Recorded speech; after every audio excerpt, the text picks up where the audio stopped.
KCH classes Allahabad में आपका स्वागत है। मनोविज्ञान की अगली श्रृंखला में पहला क्वेश्चन देखते हैं। प्रक्षेपण शब्द का प्रथम प्रयोग किसने किया? सरल प्रीति ने किया, जेम्स रद्द ने किया, फ्रायड ने किया, हिजलबर्ग ने किया। इसका जो सही ऑप्शन है वो होगा ऑप्शन नंबर फ्रायड ने, ऑप्शन नंबर सी। अगले क्वेश्चन पर चलें। समाजशास्त्री दृष्टिकोण से स्प्रेंगर ने व्यक्तित्व को कितने भागों में बांटा? 5 भागों में बांटा, 7 भागों में बांटा, 6 भागों में बांटा, 16 भागों में बांटा। इसका जो सही ऑप्शन है वो होगा ऑप्शन नंबर तीसरा, 6 भागों में बांटा। भौतिक सुख के इच्छुक व्यक्ति स्प्रेंगर के अनुसार किस वर्ग में आते हैं? आर्थिक वर्ग में, सैद्धांतिक वर्ग में, धार्मिक वर्ग में, कोई नहीं। इसका जो सही ऑप्शन है वो ऑप्शन नंबर पहला होगा, आर्थिक वर्ग में। इस प्रकार के जो व्यक्ति हैं वो आते हैं आर्थिक वर्ग में। भौतिक सुख के इच्छुक व्यक्ति स्प्रेंगर के अनुसार आर्थिक वर्ग में आते हैं। विचार एवं कल्पना शक्ति के आधार पर थॉर्नडाइक ने व्यक्तित्व को कितने भागों में बांटा है? व्यक्तित्व को 1 भागों में बांटा है थॉर्नडाइक ने, 2 भागों में बांटा है, 3 भागों में बांटा है, 5 भागों में बांटा है। इसका सही ऑप्शन होगा वो होगा ऑप्शन नंबर 3, 3 भागों में। व्यक्तित्व को 3 भागों में बांटा गया है। पूर्व बाल्यकाल अवस्था है 3 से 4 वर्ष, 4 से 6 वर्ष, 5 से 6 वर्ष, 3 से 6 वर्ष। इसका जो सही ऑप्शन होगा वो ऑप्शन नंबर डी, 3 से 6 वर्ष। पूर्व बाल्यावस्था की जो आयु होती है वो 3 से 6 वर्ष होती है। सीखने की गति अत्यंत तीव्र किस अवस्था में होती है? बाल्यकाल में होती है, शैशवावस्था में होती है, प्रौढ़ावस्था में होती है, किशोरावस्था में होती है? सीखने की जो अत्यंत तीव्र है गति है, सीखने की अत्यंत तीव्र गति जो होती है वो होती है आपकी शैशवावस्था में। ऑप्शन नंबर बी सही होगा, शैशवावस्था में। स्फूर्त अवस्था कहा जाता है किशोरावस्था को, बाल्यावस्था को, प्रौढ़ावस्था को, शैशवावस्था को। स्फूर्त की अवस्था कहा जाता है बाल्यावस्था को।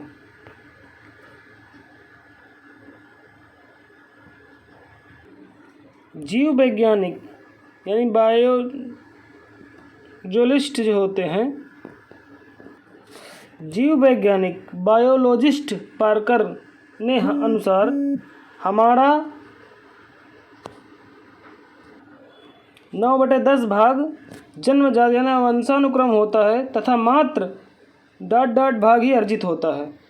1/10 भाग अर्जित होता है, 10/1 भाग अर्जित होता है, 10/9 भाग अर्जित होता है, 9/1 भाग अर्जित होता है। इसका जो सही ऑप्शन है वो होगा ऑप्शन नंबर 1, 1/10 भाग। बालक जन्म के समय बालिकाओं से लगभग ... इंच लंबे होते हैं। 1/4 इंच, 1/3 इंच, 1/2 इंच, 3/4 इंच। इसको सही ऑप्शन है वो आधा इंच यानी 1/2 इंच जो होते हैं बालक बालिकाओं से लंबे होते हैं। जन्म के समय मस्तिष्क का भार लगभग... जन्म के समय मस्तिष्क का भार ... ग्राम होता है, 250 ग्राम होता है, 350 ग्राम होता है, 500 ग्राम होता है, 650 ग्राम होता है। जन्म के समय जो मनुष्य के मस्तिष्क का जो भार होता है वो होता है 350 ग्राम। इसका सही ऑप्शन होगा बी नंबर। शैशवावस्था को सीखने का आदर्श काल किसने कहा? फ्रायड ने कहा, पियाजे ने कहा, जॉनसन ने कहा, वैलेंटाइन ने कहा। इसका सही ऑप्शन है शैशवावस्था को सीखने का आदर्श काल किसने कहा? वैलेंटाइन साहब ने कहा था। ऑप्शन नंबर डी सही होगा। बुद्धि लब्धि के विचार का जनक माना जाता है चार्ल्स ई स्किनर, अल्फ्रेड बिने, फ्रॉबेल, स्टर्न। इसका सही ऑप्शन है वो होगा स्टर्न, ऑप्शन नंबर डी। बुद्धि का विचार का जनक जो है, बुद्धि के जो विचार के जनक माने जाते हैं वो माने जाते हैं स्टर्न साहब। किंडरगार्टन शिक्षा प्रणाली को प्रारंभ करने वाले मनोवैज्ञानिक है फ्रॉबेल हैं, महात्मा गांधी हैं, जीन पियाजे हैं, वाटसन हैं। किंडरगार्टन एजुकेशन सिस्टम को प्रारंभ करने वाले वैज्ञानिक, उनका नाम है फ्रावेल। किस मनोवैज्ञानिक को एनिमल साइकोलॉजी का पितामह कहा जाता है? पावलोव को, थॉर्नडाइक को, स्किनर को, महात्मा गांधी को? पावेल को। किसको कहा जाता है? थॉर्नडाइक को कहा जाता है एनिमल साइकोलॉजी का पितामह। ऑप्शन नंबर बी सही होगा। मित्रों, ये क्वेश्चन बहुत ही इम्पोर्टेंट है, आप इनको सही से इनका रिवीजन करें और हमें आप बताएं किस मनोवैज्ञानिक को व्यवहारवाद का पिता माना जाता है? स्किनर को माना जाता है, कार्ल जुंग को माना जाता है, वाटसन को माना जाता है, पियाजे को माना जाता है? व्यवहारवाद का जो पिता है वह वाटसन साहब को माना जाता है। ऑप्शन नंबर सी, इसका सही ऑप्शन सी होगा। कार्ल जुंग ने व्यक्तित्व के प्रकार बताए हैं। कार्ल जुंग ने व्यक्तित्व के कितने प्रकार बताए हैं? 2 प्रकार बताए हैं, 3 प्रकार बताए हैं, 4 प्रकार बताए हैं, 5 प्रकार बताए हैं। कार्ल जुंग ने व्यक्तित्व के 3 प्रकार बताए हैं। ये जो सही ऑप्शन है वो होगा ऑप्शन नंबर 3। ऑप्शन नंबर 3 है ऑप्शन नंबर बी। और प्रकार कितने? 3। ज्ञान ही सुदृढ़ है, यह कथन है अरस्तु जी का, महात्मा गांधी का, राउसेउ का या सुकरात जी का? किसका है? सुकरात जी का। अगले क्वेश्चन पर चले मित्र। स्याही के धब्बों वाला परीक्षण प्रक्षेपी विधि का निर्माण किस मनोवैज्ञानिक ने किया? हरमन रोसा, बुंट, कोहलर, हल? इसको सही ऑप्शन है वो होगा हरमन रोसा। Option number 1। मनोविज्ञान को चेतना के विज्ञान के रूप में परिभाषित किया किसने? हल ने, बुंट ने, मैस्लो ने, मैकडूगल ने? मनोविज्ञान को चेतना के विज्ञान के रूप में परिभाषित किया था बुंट साहब ने। ऑप्शन नंबर बी सही होगा। अगले क्वेश्चन पर चले मित्रों। मैस्लो ने प्रेरक के कितने प्रकार बताए हैं? 1 प्रकार, 2 प्रकार, 3 प्रकार, 4 प्रकार? मैस्लो ने प्रेरक के 2 प्रकार बताए हैं। इसका ऑप्शन नंबर बी सही होगा 2। मनोविश्लेषणवादी सिगमंड फ्रायड कहाँ के निवासी थे? जर्मनी के, रसिया के, ऑस्ट्रिया के, इटली के? सिगमंड फ्रायड जी ऑस्ट्रिया के निवासी थे। संज्ञानात्मक विकास सिद्धांत के प्रतिपादक हैं किलपैट्रिक, रॉर्से, जॉन डेवी, जीन पियाजे? वो होंगे ऑप्शन नंबर डी जीन पियाजे। संज्ञानात्मक विकास सिद्धांत के जो प्रतिपादक हैं वो जीन पियाजे जी हैं। योजना विधि के प्रवर्तक माने जाते हैं ऑसबोर्न, मॉन्टेसरी, किलपैट्रिक, फ्रायड? इसका सही ऑप्शन होगा वो आपका ऑप्शन नंबर सी किलपैट्रिक। अगले क्वेश्चन पर चले मित्रों। बुद्धिलब्धि बराबर मानसिक आयु बटे वास्तविक आयु गुणे 100 का सूत्र किस मनोवैज्ञानिक ने दिया था? पावलोव ने दिया था, रूसो ने दिया था, टर्मन ने दिया था, मैस्लो ने दिया था? किसको दिया था? टर्मन साहब ने। Option number C. अगले क्वेश्चन पर चले मित्रों। उद्दीपन प्रणाली अनुक्रिया यानी SOR का सूत्र किस मनोवैज्ञानिक ने दिया था? क्लार्क हल ने दिया था, रोर्सा ने दिया था, मैकडूगल ने दिया, टर्मन ने दिया था? उद्दीपन प्रणाली अनुक्रिया यानी SOR का सिद्धांत किस मनोवैज्ञानिक ने दिया था? क्लार्क हल ने दिया था, रोर्सा ने दिया था, मैकडूगल ने दिया था, टर्मन ने दिया था? इसका सही ऑप्शन होगा वो होगा क्लार्क हल। Option number A. नकारात्मक प्रेरणा को क्या कहते हैं?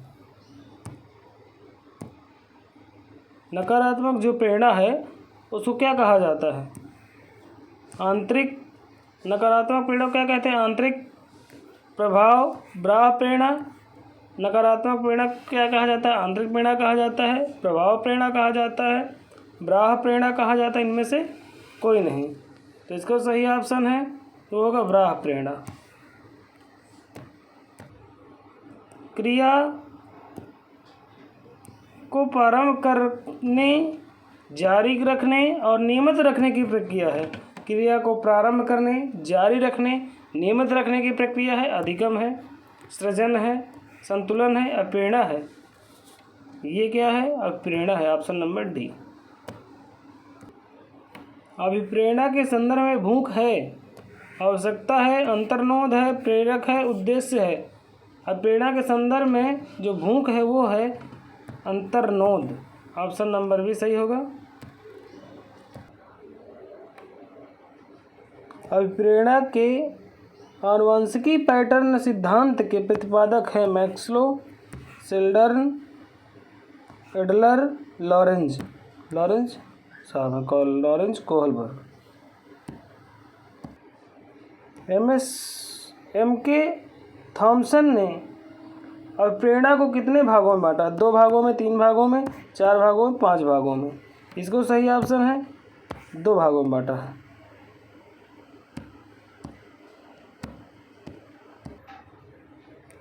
अंतर्नोद सिद्धांत के अनुसार अंतर्नोद के कारण प्रेरणा होती है। अंतर्नोद किस पर आधारित है? मूल प्रवृत्ति पर आधारित है, संज्ञान पर आधारित है, आवश्यकता पर आधारित है, प्रलोभन पर आधारित है। ये जो आधारित है आवश्यकता पर आधारित है। अगले क्वेश्चन पर चलें मित्रों। अधिगम तक पहुँचाने के राजमार्ग को कहते हैं उद्दीपन, प्रवाहिता, संवेदना, अप्रेरणा। इसको क्या कहा जाता है? अप्रेरणा कहा जाता है, ऑप्शन नंबर डी।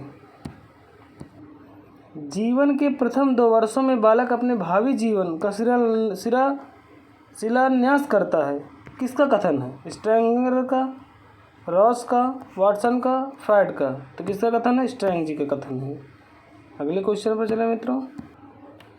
2 वर्ष की उम्र तक बालक में लगभग सभी संवेगों का विकास हो जाता है। ये कथन किसका है? ब्रिजेश का है, स्ट्रेंग का है, रॉस का है, वाटसन का है।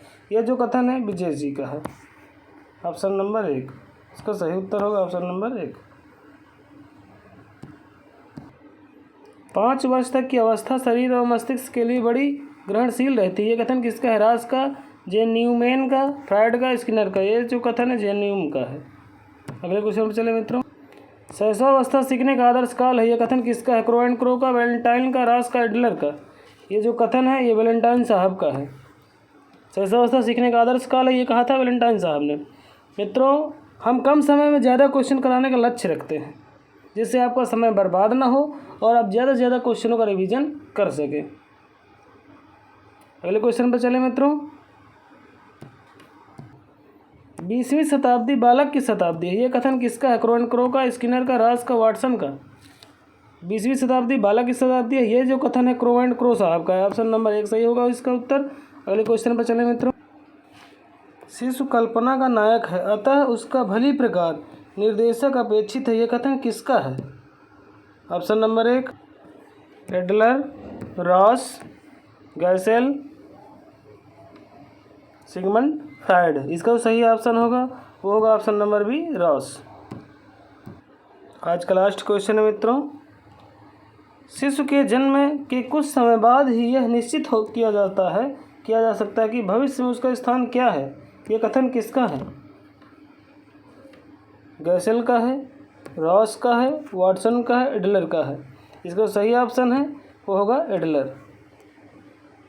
आज की क्लास यहीं समाप्त होती है मित्रों। आप हमारे चैनल को लाइक करें, सब्सक्राइब करें और कमेंट करें। कमेंट करके हमको ये बताएं कि आपने कितने क्वेश्चन सही किए। जय हिंद दोस्तों।